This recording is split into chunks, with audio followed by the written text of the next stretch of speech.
C'était au temps de l'esclavage sur l'île de la Réunion. Une femme âgée, surnommée Grand-Mère Cale, possédait une immense plantation. Cette femme était laide et effrayante. Propriétaire de nombreux esclaves, elle les traitait avec une cruauté sans nom. La terrible Grand-Mère Cale prenait un malin plaisir à les punir pour un oui ou un non. Elle les fouettait, les obligeait à travailler sans relâche jusqu'à épuisement.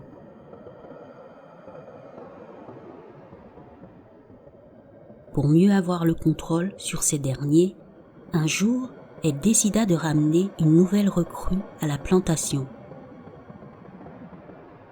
Un esclave à qui elle donna le titre de commandeur. Cet homme d'origine malgache, à l'allure imposante et au caractère affirmé, portait le nom de Mafat, ce qui signifie celui qui tue.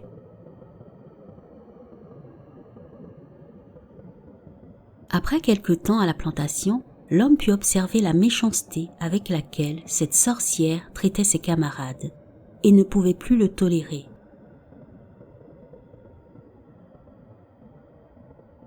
Un soir, il prit la décision de s'enfuir et devint alors ce qu'on appelle un esclave marron ou nègre marron en créole. Pour qu'on ne le retrouve pas, il dut aller très loin vers les montagnes.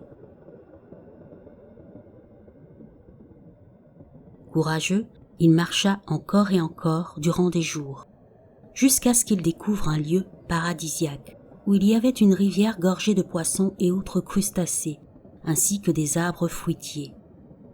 L'homme comprit qu'il fallait rebrousser chemin et prévenir les autres. Son objectif étant de les arracher des griffes de cette affreuse vieille femme et qu'ils goûtent enfin à la liberté. Ce paradis perdu serait leur nouveau refuge. Et vu l'inaccessibilité de l'endroit, ils y seraient en sécurité. Mais ils savaient que cette mission serait rude. Mafat revint à la propriété en pleine nuit. Il raconta à ses collègues ce qu'il avait trouvé durant son marronnage et leur annonça son plan. Tous les esclaves étaient prêts à suivre son idée, quitte à risquer leur vie pour la liberté. C'était préférable à leurs conditions ignobles dans la plantation de cette vieille sorcière. Leur décision était donc prise. Ils s'enfuiraient tous ensemble. Pour détourner l'attention, ils mirent feu à l'habitation et s'évadèrent.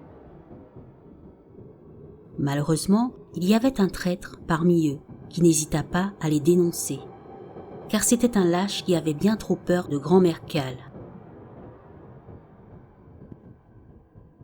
Celle-ci envoya alors des hommes armés à leur poursuite.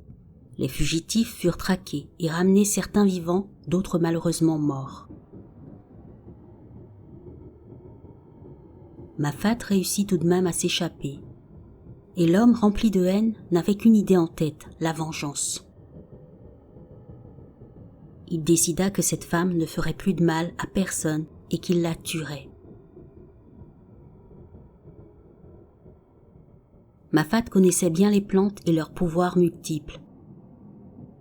Il en cueillit quelques-unes et prépara donc une sorte de mélange avec celle-ci. Le poison fut remis à l'une des esclaves de maison qui la servit à Grand-Mère Cale. Pensant que c'était de l'eau, elle avala la potion en une traite. Tout à coup, la vieille femme commença à se tordre de douleur. Elle se mit à crier et dans le même instant se métamorphosa en un grand oiseau noir qui s'envola dans les bois en poussant un hurlement sinistre. Après sa transformation, elle eut désormais pour punition de prévenir les familles à l'approche d'un malheur. Tous les esclaves ainsi libérés prirent la direction des montagnes et se réfugièrent dans ce petit coin de paradis que leur courageux chef de clan avait déniché. D'ailleurs, aujourd'hui, ce lieu porte son nom Il fait partie des 3 grands cirques naturels de la Réunion et s'appelle le cirque de Mafate.